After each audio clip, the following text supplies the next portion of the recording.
Right, honestly. I think one thing I need to have a larger conversation about tomorrow. I'm inspired by the Israeli shit. Okay, is a concept of like deterrence. I think that I feel like if people are willing to make comments like this online, that's fine. But I think they should be afraid to do so. And I don't know if that's something I want to engage in. This is like extreme online tactics or whatever. But I'm deeply uncomfortable with the idea that like multiple people feel safe and secure in essentially making like threats of physical violence about me on platforms that are like harboring it. This is a wild, it's like a wild world right now. I don't know if this takes the form of like hosting people's information or what has to happen, but like the idea that people think that they can like say shit like this is unhinged to me. But I don't know like what an appropriate response looks like. I don't think I can sue Twitch for any of it. I'm a criminal lawyer for them hosting this or whatever. But this type of stuff, like I don't mind people making death threats or statements like that. I think it's fine.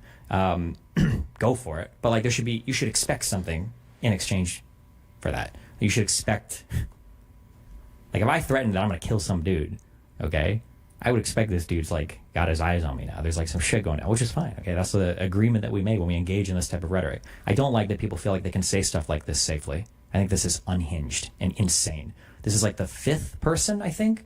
I don't know if I need to make a compilation of clips. Like, is this the fifth person that's made like basically like threats of physical violence or talking about killing my family or that they wish my family was dead? What was it? It was that one black dude. It was the Mike, this guy.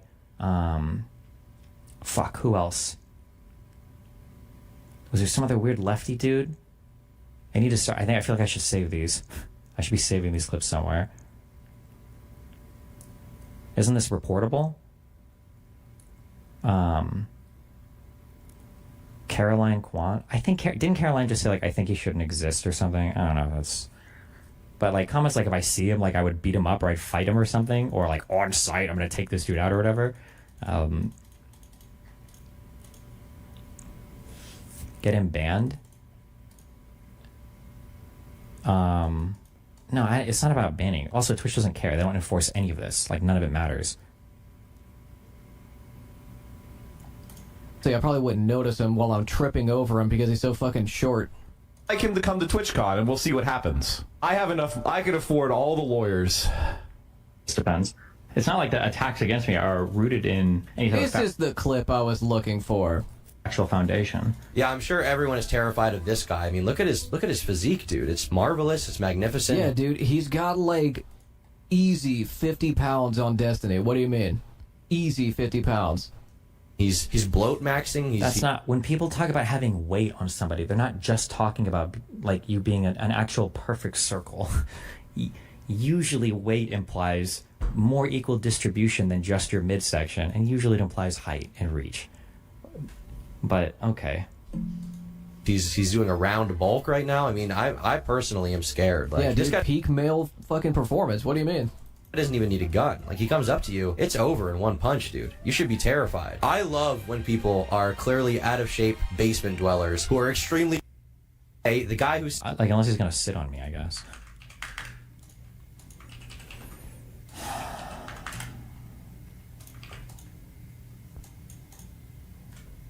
descendants may be, they have nothing to do with slavery. It is ridiculous to even insinuate that anything should happen to anyone who's a descendant of, slave owners. You don't owe... No, that is not what he's saying. What he is saying, because he understands this, but for anyone who is a little confused, Sean is not saying that. Sean is saying that destiny is a consequence of what happens when you don't wipe slavery clean from this earth. When you do not wipe clean the entire families and lineage of all slave owners, eventually their kids will go on to have more kids. Eventually you get gusanos. You get, people who... Like, this is, like, unhinged. Like, if you're saying stuff like this, you should expect to get fully doxxed at least. Like, these are, like, unhinged comments to me. But I think it's because it's about, like, a white person, or maybe it's just me, or because it's from a left-leaning person, like... You just don't, like, it's just like a whatever thing. It's like a throwaway thing. These are unhinged comments. Like, if I'm speaking like this, I would expect to be getting like permaban from like any fucking platform. If I'm talking about like this is why this dude's entire family needs to be killed to prevent, crackers or racial slur, whatever the fuck, being born, or it's like these are wild statements. Eventually, their kids will go on to have more kids. Eventually, you get gusanos. You get, people who say, oh man, I was a refugee from Castro because they stole my family's land. And that's why I hate communism. What was your family's land being used for? Oh, farming.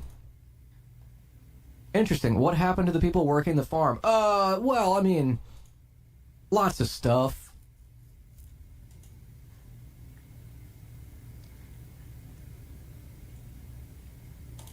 Remember when I said I hated communism because Castro stole farmland from my family? Hassan, if this somehow makes it to you... Veiled calls to violence were the least repulsive clips I've seen from this guy. Hey, Hassan, if this somehow makes it to you, happy birthday. Been a long time community member, have been able to grow here in this space. Everyone here is a Hasanabi head, and we love your content.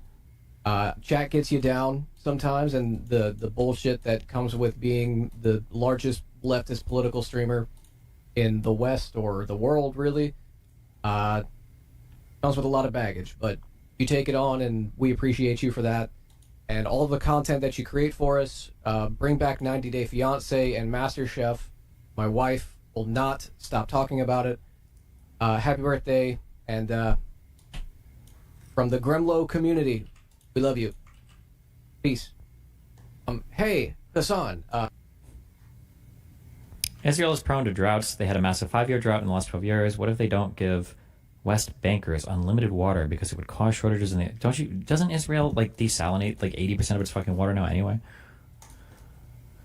Explicit violent threats are literally illegal. You should really report anyone who does this to the police. No, nothing that he says here, none of this would, pass Brandenburg. I think you need, a specific call to violence, and it has to be imminent. You gotta say, guys, tomorrow we're gonna go and beat the shit out of it. It has to be more specific than they're making it. It's general enough that, somebody could kill me, they could all clap, but it's not, I don't think it would be specific enough for it to be illegal. Look, Destiny, I don't have a problem with you, I just want to eat your miscarriage. Okay. Isn't it just harassment if they repeatedly call for violence? Why not send a cease and desist? Because what am I going to do? I'm not going to sue them. What would I sue them for? The Brandenburg test, so the two prongs are the speech is directed to inciting or producing imminent lawless action, and it is likely to incite or produce such an action. I don't know if these types of threats that these people are making are, I don't know if they would pass either prongs of this test. Yeah, but it is way over the line for literally any TOS. Well, yeah, but Twitch doesn't give a fuck if it's directed towards me.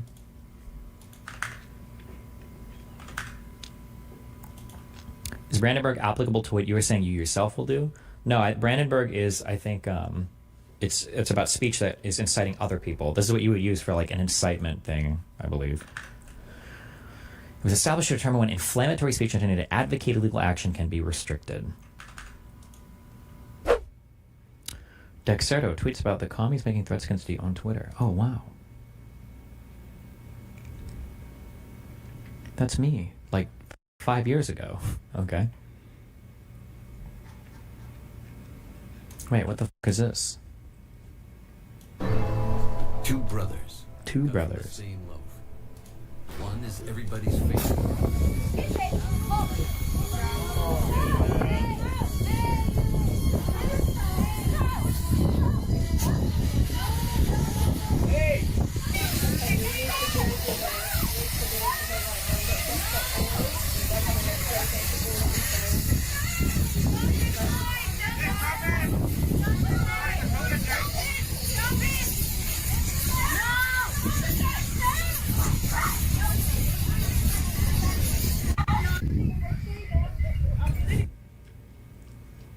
I mean, it's paint. Won't it just wash off in the rain? Or I don't know. I have no idea. What's this guy's problem? He does shit like this. Should I react to this when I get home? He's just farming the Destiny community. As far as I understand, Jesus. how do you go from calling Israel an apartheid state a year ago to mocking people who think Israel is bad? Yeah, this is like what's crazy. Didn't he literally used to? I mean, I thought he was like, he was saying Israel's an apartheid. He did videos on how Israel's an apartheid. All right. Jeopardy time. Is Hassan going to meaningfully and substantively critique anything that Lonerbox has said, or is he going to shortcut the entire argument and instead just second-guess Lonerbox's motives and accuse him of being a bad faith actor? Here we go.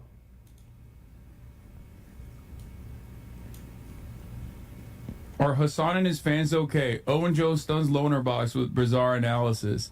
Yeah, I mean, look. Hassan freaks out on peers after weirdest pro-Palestine. Yeah, I mean, there you go. He's just, yeah, that's sad. He's just another, he's just another content creator, I think, that is just farming Destiny's audience.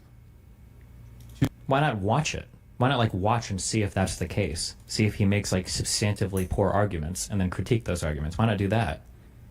You streamed for 10.5 hours. Like, what are you doing in these...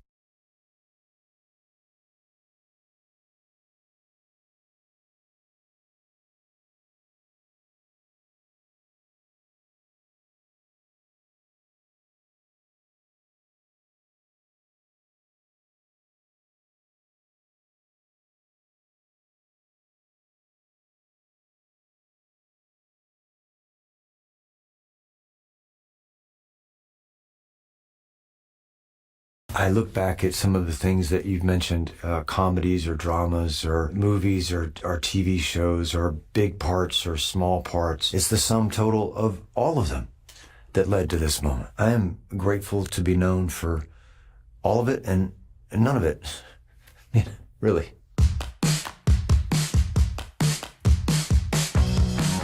Vice principals. You don't want to tussle with Lee Russell, cause I have the muscle. Busted, I'm busted by Lee Russell. I'm busted by Lee Russell. I have been a fan of Danny McBride's going back to the Foot Fist way. He is the funniest person that I have ever met.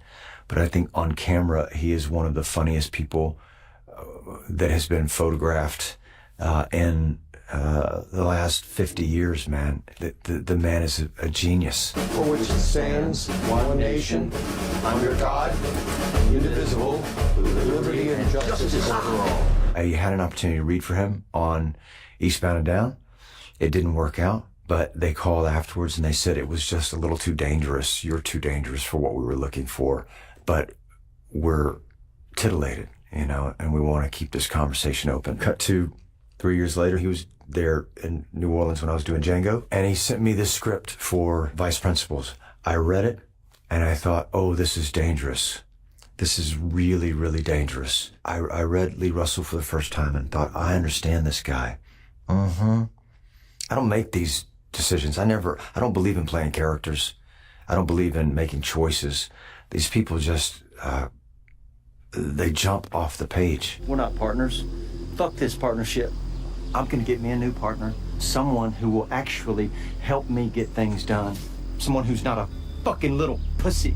A fucking little pussy. A hairy mustache pussy. That's what you think I am? These are two very, very insecure, very lonely people that are looking to be seen. You know, they just want to be seen and loved for who they are. Regardless of how funny this is, there's an underlying pain to their journey that is a part of this process. And if at the end of this, they have each other, well, what more could they want? We've got this bitch exactly where we want her. One push and she falls into the Grand Canyon. If she can fit. If she can fit. If she can fit. She's so big that there's no way she could probably fit. I got it. Yeah. I think Lee Russell and Neil Gamby is one of the great love stories in the last decade. I really do, and we had such a great time filming it. So much so that at the end of that, I knew that Danny was going to be a friend for the rest of my life, and someone, if given the invitation, that I would collaborate with forever. Fallout.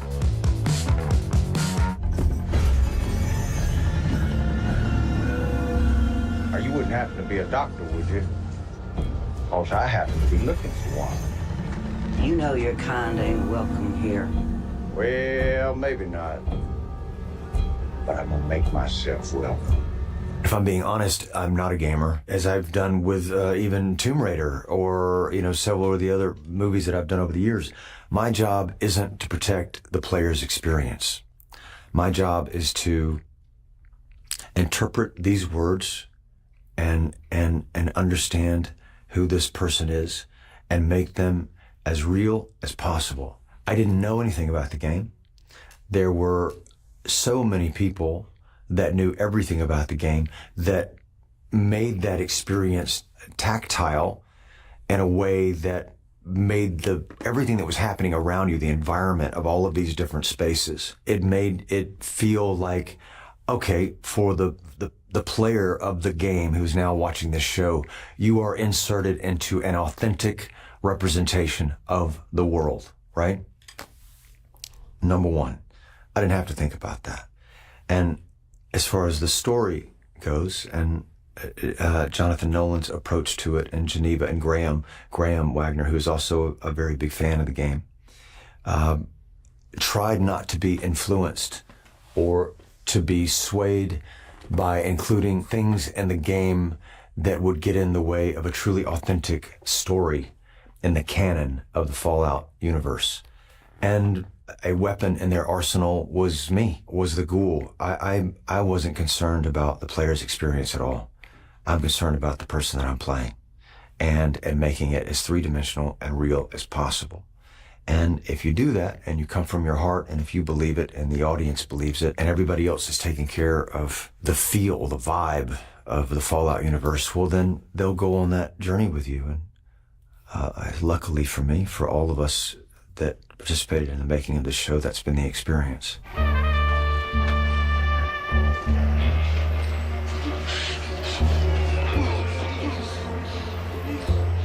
There's an old Mexican eulogy. Feo fuerte y fumó.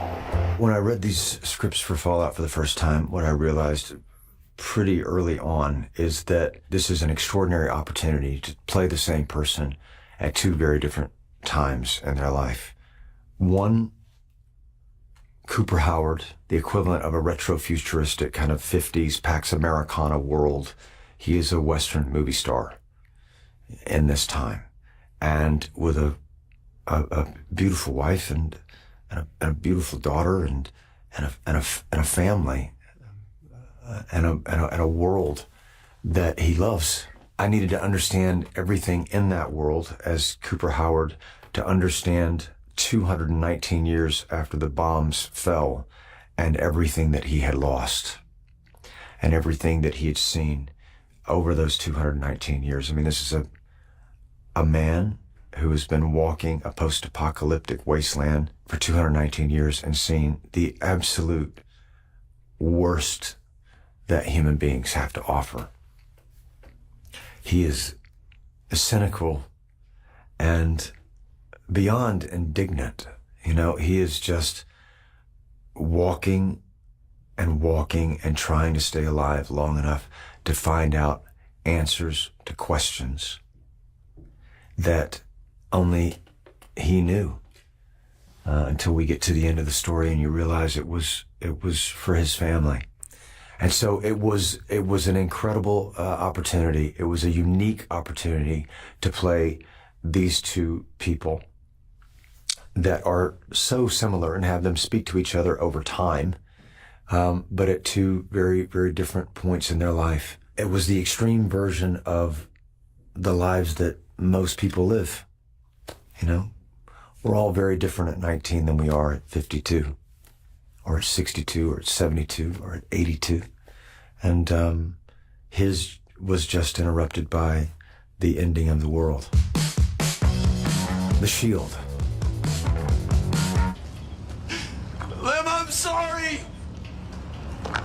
But I had to, right? But you know I'm sorry. I'm so sorry, man. Buddy. No one knew what it was going to become. It was just a great pilot. No one knew if it would get picked up or anything else. Michael Chiklis and Kenny Johnson and I became very, very close, very, very quickly. And I'll never forget the first day of filming downtown Los Angeles. I'm a serious guy. I like to think I'm a funny guy too, but I'm a pretty earnest, serious guy, and I take what we do for a living very seriously. But we were messing around downtown LA, and we had our badges on, and we were just bonding like that first day of work. And the badge was out, and this police officer who was security on the set came up to us. He said, "What the fuck are you doing?" I said, I'm sorry, what do you mean, what are you doing? You see that badge? It's not a joke. There's a hit out on a police officer right now. Take that fucking thing off and put it in your pocket until they call action. And it was in that moment that I realized this is for real. You know, that's the culture of this show. It's the tenor of this city. And that's how we're going to approach this. Lock and load, baby. Ah, yeah. This is not going to be any beauty pageant, ladies. He's got steel and forced doors, which means we got to go through a window and we got to be fast before he starts flushing. Knock, knock, who's there? Strike team.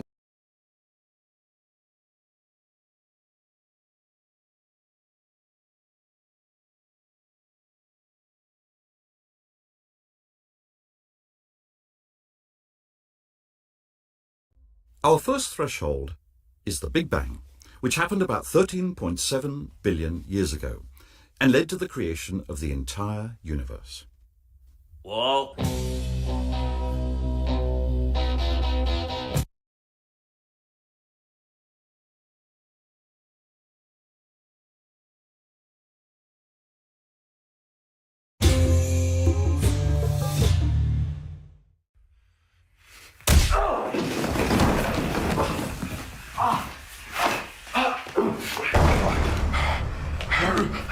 Because you all on it. Our first threshold is the Big Bang, which happened about 13.7 billion years ago and led to the creation of the entire universe.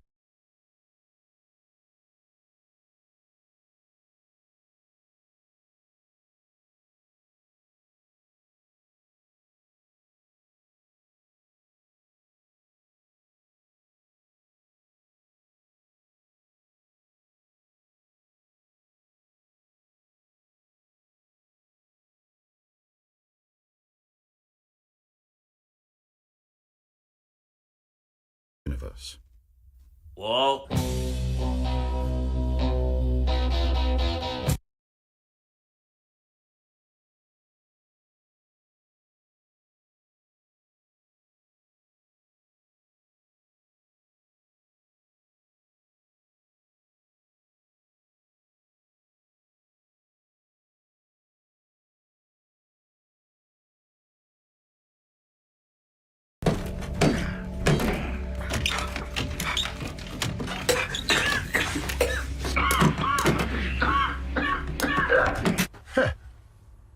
Somebody in there. Whoa.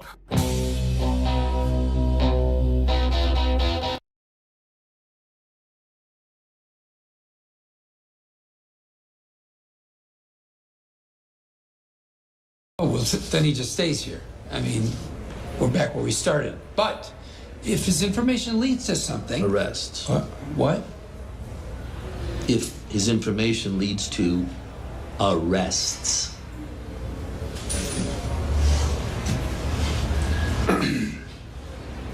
Oh, yeah. Well, if his information leads to arrests, then charges go away. Okay, now how can you say no to that? That is a win-win for you guys.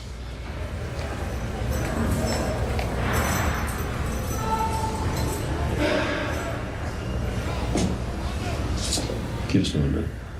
Good. Hey, Domingo. Start talking. Like I said, the dealers kick up the cash. I don't know who picks it up. All I know is that there are these 3 dead drops they run on Thursday nights. Hold on. Saul?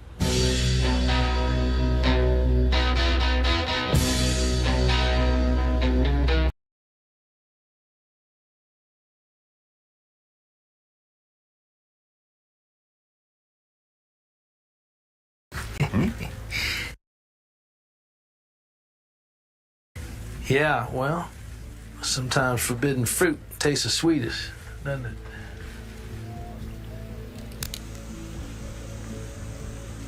It's funny, isn't it? How we draw that line. Yeah. What line is that? Well, what's legal, what's illegal, Cuban cigars, alcohol. You know, if we were drinking this in 1930, we'd be breaking the law. Another year, we'd be okay. Who knows what will be legal next year? Friggin' meth. Yeah. Walt, you've been seeming sus lately. I'm just saying I it's saw that you arbitrary. want. Don't lie to me, Walt. You sussy baka.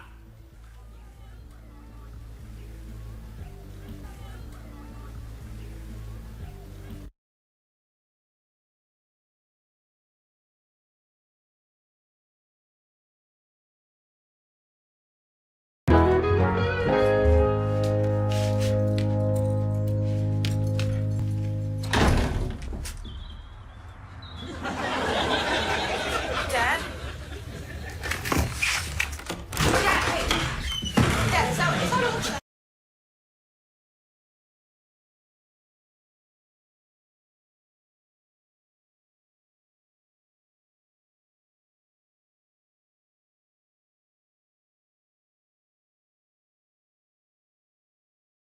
Just doesn't it seem like something's missing? What about the soul? Walt.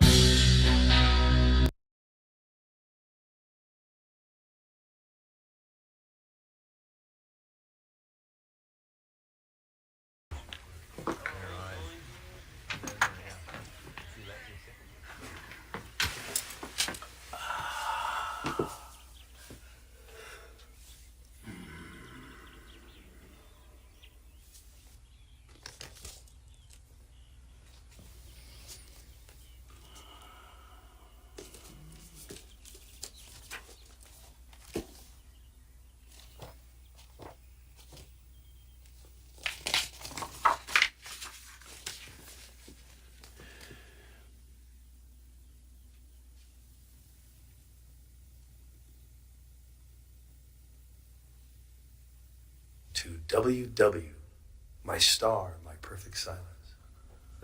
WW. I mean, who you figure that is, yeah? Woodrow Wilson? Walter White? Willy Wonka?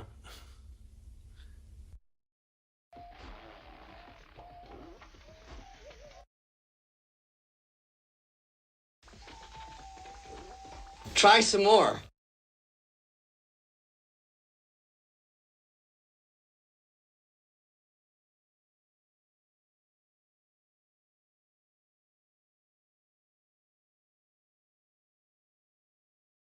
Just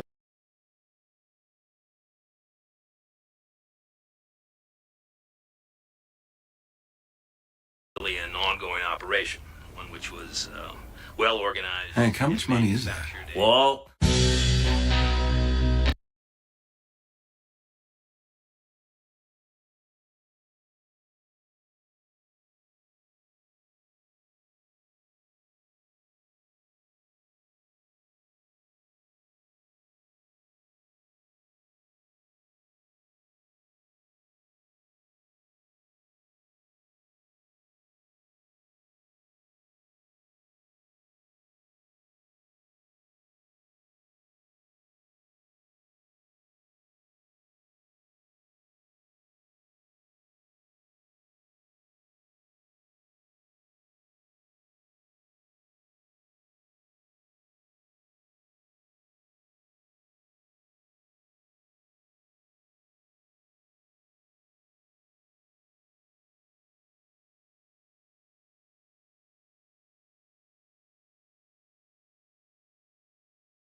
I said I'll get him. I'll find him. Hey, Hank? Hank! There you are. Jesus. Wow. Well, it's time.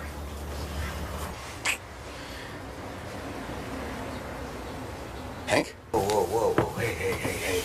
Oh, okay. Just breathe, okay? Just breathe. I have a past. Sexually.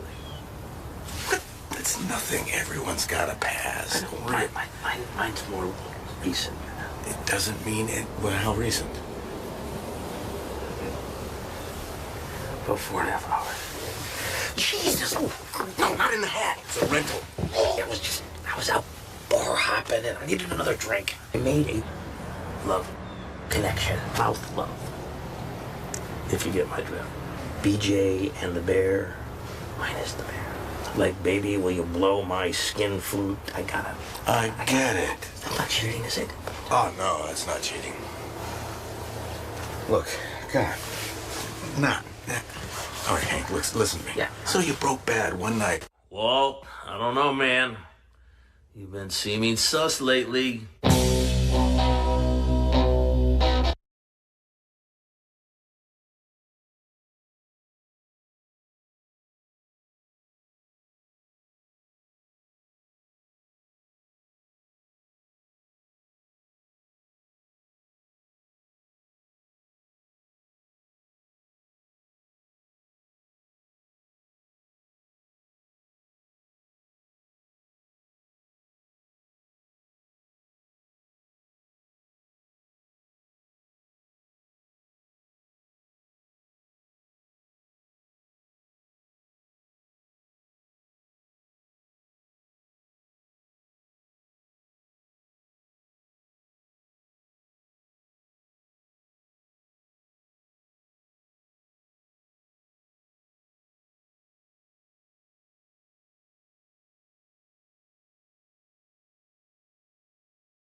Hank,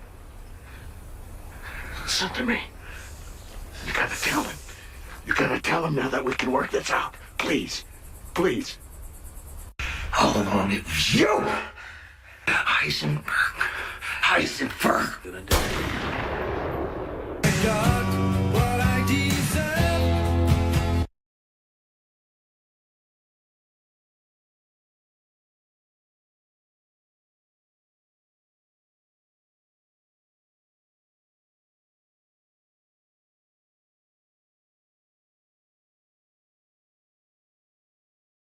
House is clear. One suspect in custody. Copy that. The suspect, might he be of the Latino persuasion? Driver's license says Emilio Koyama. Asian. Pay up, sucker. Hey. First name Emilio. That's at least half a beaner. Tell you what, let you off for a 10. Cheer up, homie. You people still got J-Lo. Hank. Hey-ho.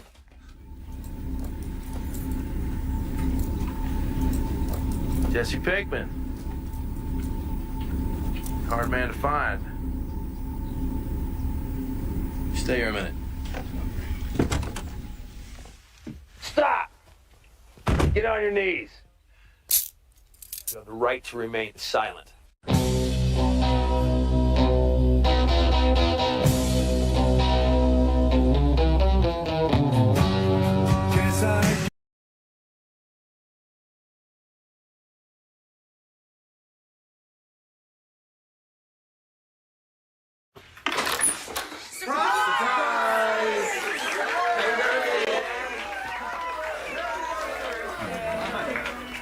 Oh, you're so very late. Really, I'm serious, Skylar. I mean, your flat is a washboard. Oh. You look awesome. She's not showing at all, is she? She's showing a little. Sorry. Carmen, this is my sister Marie. Nice to meet you. Hi. Clock 22. That's my daily carry.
doing there? Get off the toilet! Sorry, buddy. No can do.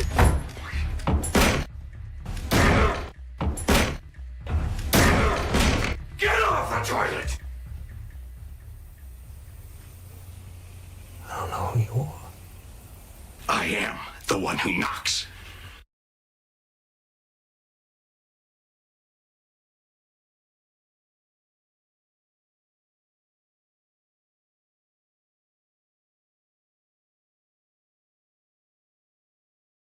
Stan, this is my husband, Walt. Hi. Good to meet you, Walt. Nice to meet you. Sandia Laboratories, huh? Yeah. Working on anything you can talk about? I cooked crystal meth and killed a man. Well, just remember I get a cut. All right. It's a deal. Walt, I don't know, man. You've been seeming sus lately. Get on your knees. You want it. You want it just as much as I want it.